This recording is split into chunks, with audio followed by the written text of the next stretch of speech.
আসসালামু আলাইকুম, সবাইকে আমন্ত্রণ জানাচ্ছি beyond border sports presents the analysts angle powered by rabbit hole BD.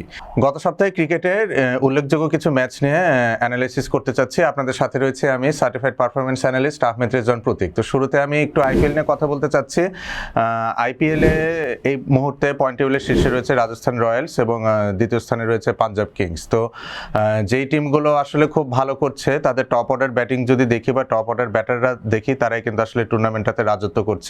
আপনি যদি রাজস্থান রয়্যালসের দিকে তাকান, সেখানে জয়সওয়াল এবং সূর্যবংশী। আমরা যদি আরসিবির দিকে তাকাই, সেখানে রয়েছেন ফিল সল্ট, বিরাট কোহলি। আবার যদি আমরা পাঞ্জাব কিংসের দিকে তাকাই, নতুন ইয়াং সেন্সেশন দুজন রয়েছেন, প্রিয়াংশ আরিয়া এবং প্রাভসিমরন সিং। তারা সবাই কিন্তু আসলে ভালো করছে। চেন্নাই এই সপ্তাহে আসলে আইপিএলে কামব্যাক করেছে প্রথম 3টা ম্যাচ পরাজয়ের পরে। সঞ্জু স্যামসনের একটা অনবদ্য ইনিংস, এটা বলতেই হবে, 56 বলে 115 রানের ইনিংস, এবং যার বদৌলতে দিল্লি ক্যাপিটালসের বিরুদ্ধে কিন্তু 200 ঊর্ধ্ব একটা run Chennai Super Kings post করতে সক্ষম হয়। এবং তাদের বোলিং অ্যাটাকটা বেশ ফর্মিডেবল ছিল, যেখানে ওভারটন আসলে 4টি উইকেট নেন এবং Noor Ahmad, chinaman bowler from Afghanistan, উনি আসলে ভালো বোলিং করেছেন। এবং সিএসকে আসলে টুর্নামেন্টে তাদের প্রথম জয়টা আসলে পেয়েছে অবশেষে। এর পরবর্তীতে আসতে চাই আমি গুজরাট টাইটান্সের কথা কিছু বলতে চাচ্ছি। ইনিশিয়াল ফেজে কিন্তু গুজরাট টাইটান্স স্ট্রাগল করছিল এবং শুভমান গিল কিন্তু একটি ম্যাচ ইনজুর থাকার জন্য আসলে দলে ছিলেন না। কিন্তু যখন উনি কামব্যাক করলেন অ্যাজ আ ক্যাপ্টেন, তার পরবর্তীতে কিন্তু আসলে গুজরাট টাইটান্স জয়ের ধারায় ফিরেছে। প্রথম ম্যাচটি তারা জয়লাভ করেছে এবং লাস্টে লখনৌর বিরুদ্ধে যে ম্যাচটি ছিল সেখানেও কিন্তু তারা আসলে জয়লাভ করেছে। সো গুজরাট টাইটান্সকে দেখে মনে হচ্ছে যে আস্তে আস্তে তারা একটা গ্রুভে আসছে। এবং আমরা দেখি যে প্রতিটি আইপিএলে কিন্তু গুজরাট টাইটান্স বেশ ভালো পারফর্ম করে থাকে। এবং কিছু লোকাল ইন্ডিয়ান ক্রিকেটার যাদেরকে আমরা ন্যাশনাল টিমে নিয়মিত দেখে থাকি না, আপনি বলতে পারেন ওয়াশিংটন সুন্দরের কথা, আপনি প্রাসিদ কৃষ্ণার কথা বলতে পারেন, ইভেন মোহাম্মদ সিরাজ, উনি কিন্তু অন অ্যান্ড অফ থাকেন জাতীয় দলের রেডারে। সো তারা কিন্তু আসলে বেশ ভালো পারফর্ম করছে গুজরাট টাইটান্সের হয়ে। প্রাসিদ কৃষ্ণ কিন্তু এই মুহূর্তে লিডিং উইকেট টেকার হিসেবে রয়েছেন আইপিএলে। So all in all things are looking very bright for Gujarat Titans. আমরা যদি একটু পাঞ্জাব কিংসের দিকে তাকাই, পাঞ্জাব কিংস কিন্তু গতবার তারা ফাইনাল খেলেছিল এবং এবারও কিন্তু তাদের টুর্নামেন্টের শুরুটা বেশ ভালো হয়েছে। পার্টিকুলারলি আমি বলতে চাই যে সানরাইজার্স হায়দ্রাবাদের বিরুদ্ধে 220 ঊর্ধ্ব একটা টোটাল তারা যখন চেস ডাউন করে, সেখানে কিন্তু প্রিয়াংশ আরিয়া এবং প্রাভসিমরন সিং, তারা দুজন কিন্তু দুর্দান্ত একটা সূচনা করে। এবং প্রতিটা টিমেই কিন্তু ওপেনাররা কিন্তু মোরাললেস বেশ ভালো করছেন। এবং যারা আসলে টুর্নামেন্টে খুব ভালো একটা অবস্থানে নেই, আপনি একটু তাকিয়ে দেখলে বুঝতে পারবেন যে তাদের ওপেনাররা বা টপ অর্ডার ব্যাটিংটা কিন্তু অতটা ভালোভাবে পারফর্ম করতে পারছে না। আমরা যদি কেকেআরের দিকে তাকাই, ফিন অ্যালেনকে কিন্তু আসলে অনেক আশা করে নেওয়া হয়েছিল, বা ক্যামেরন গ্রিনের কথা বলতে পারি, কিন্তু তারা কিন্তু আসলে ওইভাবে পারফর্ম করতে পারছে না। এবং কেকেআরের ডেথ বোলিং মানে it's all in a mace. Mustafizur রহমানকে কেকেআর আসলে টুর্নামেন্টের ইনিশিয়াল ফেজে পিক করেছিল, কিন্তু নানা জটিলতার জন্য মুস্তাফিজুর রহমান কিন্তু আসলে পরবর্তীতে জয়েন করতে পারেননি। মাতিসা পাতিরানা, উনিও ইনজুর্ড রয়েছেন। সো ডেথ বোলিংটা কিন্তু কেকেআরের খুবই মানে ফ্র্যাজাইল মনে হচ্ছে। এবং তার সবচেয়ে বড় স্বাক্ষর ছিল এলএসজির বিরুদ্ধে তাদের ঘরের মাঠে, যখন তারা এলএসজির 7টি উইকেট পিক করে ফেলে, সেই মুহূর্তে কিন্তু মনে হচ্ছিল যে অনেকটা ওয়ান ওয়ে ট্রাফিক বা কেকেআর খুব ইজিলি ম্যাচটা জিতে যাবে। কিন্তু সেখান থেকে মুকুল চৌধুরী, ইয়াং সেন্সেশন বলতে পারি আমরা, লখনৌ সুপার জায়ান্টসের হয়ে খেলছেন, উনি একটা অনবদ্য ইনিংস খেলেন, 27 বলে 54 রানের ইনিংস। এবং মুকুল চৌধুরীর ইনিংসের উল্লেখযোগ্য যে দিকটা, যেটা আসলে আমাদের বাংলাদেশের ক্রিকেটে আমরা দেখে থাকি যে নতুন ক্রিকেটার যারা আসেন ইনিশিয়াল ফেজে ভালো করেন, তাদের কিছু লিমিটেশন দেখতে পারি শট মেকিংয়ে। কিন্তু আপনি যদি মুকুল চৌধুরীর দিকে তাকান, উনি হেলিকপ্টার শট খেলতে পারছেন, উনি লেগ সাইডে ভালো খেলছেন, ওয়াইড ইয়র্কার খুব ভালোভাবে ডিসপ্যাচ করতে পারছেন কাভারের মাথার উপর দিয়ে।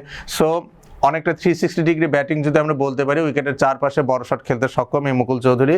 তো টুর্নামেন্টে কিন্তু পরবর্তী ম্যাচগুলোতে মুকুল চৌধুরীর দিকে বাড়তি নজর থাকবে। এবং কেকেআর আমার মনে হয় তাদের ডেথ বোলিং ইস্যুটা ফিক্স করা উচিত, কজ ক্যামেরন গ্রিন বা ভাইভাব আরোরা যারাই আসলে বোলিং করছেন, এটা আমার মনে হয় না যে কেকেআরের পারপাসটা সার্ভ করছে।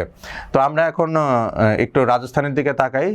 সূর্যবংশীর কথা না বললেই নয়, বিশেষ করে আরসিবির বিরুদ্ধে ম্যাচটাতে যেখানে তারা 201 রানের টার্গেটে ব্যাটিং করে, সেখানে অ্যাগেন্স্ট সুরিয়া 70 অড একটা ইনিংস খেলেন 26 বলে, দুর্দান্ত স্ট্রাইক রেটে। এবং সত্যি কথা বলতে গেলে প্রথম 10 ওভার শেষে রাজস্থান রয়্যালসের রিকোয়ার্ড রেট ছিল মাত্র 6 পয়েন্ট সামথিং, 200 রান চেস করতে গিয়ে। তো আপনি বুঝতে পারছেন যে কী ধরনের কার্নেজ আসলে এই টুর্নামেন্টে ওপেনাররা চালাচ্ছে, এবং এটা কিন্তু ইন্ডিয়ান ক্রিকেটের জন্য খুবই মানে ব্রাইট সাইন। এবং অপোনেন্ট যারা বা ক্রিকেট বিশ্বে বাদ বাকি দেশ যারা রয়েছে টি-20 ক্রিকেটে কিন্তু তাদের জন্য একটা চিন্তার বিষয় হয়ে যাচ্ছে ভারতীয় ক্রিকেটের এই পাইপলাইনটা। আমরা যদি এখন একটু পিএসএল এর দিকে তাকাই, পিএসএল এ আমাদের দেশের বেশ কিছু ক্রিকেটার প্রতিনিধিত্ব করেছেন, যদিও বাংলাদেশ নিউজিল্যান্ড সিরিজের জন্য অধিকাংশ ক্রিকেটারই কিন্তু ফেরত চলে এসেছেন ইতিমধ্যে। তো রাওয়ালপিন্ডি তারা আসলে টুর্নামেন্টে খুবই ডিজমাল পারফর্ম করেছে, 5টি ম্যাচ খেলে এই পর্যন্ত একটি ম্যাচও তারা জয়ের দেখা পায়নি। এবং রিশাদ হোসেন টুর্নামেন্টে শুরুতে যে ম্যাচগুলো খেলেছেন সেখানেও কিন্তু উনি খুবই আন্ডার পারফর্ম করেছেন। রিশাদ হোসেনের ক্ষেত্রে আমার যেই ঘাটতিটা মনে হয়েছে যে প্রপার লেন্থ উনি পিক করতে এই টুর্নামেন্টে স্ট্রাগল করেছেন, যেই জন্য গতবারে লাহোরের হয়ে তার যে পারফরমেন্স এবং এবার রাওয়ালপিন্ডির হয়ে যে পারফরমেন্স, এই দুটোর মধ্যে কিন্তু একটা বিস্তর পার্থক্য আমরা দেখতে পেরেছি। বাংলাদেশের জন্য আসার কথা শরীফুল ইসলাম, নাহিদ রানা এবং মোস্তাফিজুর রহমান পেস ট্রায়ো, তারা তিনজনে কিন্তু দুটো টিমে খেলছে। নাহিদ রানা এবং শরীফুল ইসলাম পেশোয়ার জালমির হয়ে খেলছেন এবং মুস্তাফিজুর রহমান লাহোর কালান্দার্সের হয়ে প্রতিনিধিত্ব করছেন। তো as usual Mustafizur Rahman 8 wicket নিয়ে বেশ ভালোই আসলে পারফর্ম করেছেন। এবং শরীফুল ইসলাম এবং নাহিদ রানা টুর্নামেন্টের একটা পর্যায়ে কিন্তু তারা পেশোয়ার জালমির মানে পেস অ্যাটাককে আসলে নেতৃত্ব দিয়েছে, কজ আমির জামাল পেস বোলিং অলরাউন্ডার, এর বাইরে কিন্তু পেশোয়ার জালমি তাদের মেইন 11-এ আর কোনো ফাস্ট বোলারকে খেলায়নি। তো নতুন বলে শরীফুল ইসলাম নিয়মিত ব্রেক থ্রু এনে দিয়েছেন এবং নাহিদ রানার কথা না বললেই নয়। আমি আসলে একটু খুশি হয়েছি তাকে যেহেতু টুর্নামেন্টে অন অ্যান্ড অফ রাখা হয়েছে, কজ আমাদের একটু বিগার পিকচারের দিকে তাকাতে হবে, বৃহত্তর স্বার্থের দিকে চিন্তা করতে হবে। সেই ক্ষেত্রে কিন্তু আপনি দেখবেন যে যেহেতু সামনে ওডিআই ওয়ার্ল্ড কাপ রয়েছে, সো নাহিদ রানাকে ইনজুরি ফ্রি রাখা কিন্তু খুবই ইম্পর্টেন্ট। এবং সেই ক্ষেত্রে উনি সবকটি ম্যাচ খেলেননি, আমার মনে হয় এটা তার জন্য ভালোই হয়েছে। এবং যেই ম্যাচটা খেলেছেন আপনি দেখবেন যে কি দুর্দান্ত বোলিং উনি করেছেন, 4 ওভার বোলিং করে 7 রান দিয়ে 3টি উইকেট নিয়েছেন করাচি কিংসের বিরুদ্ধে।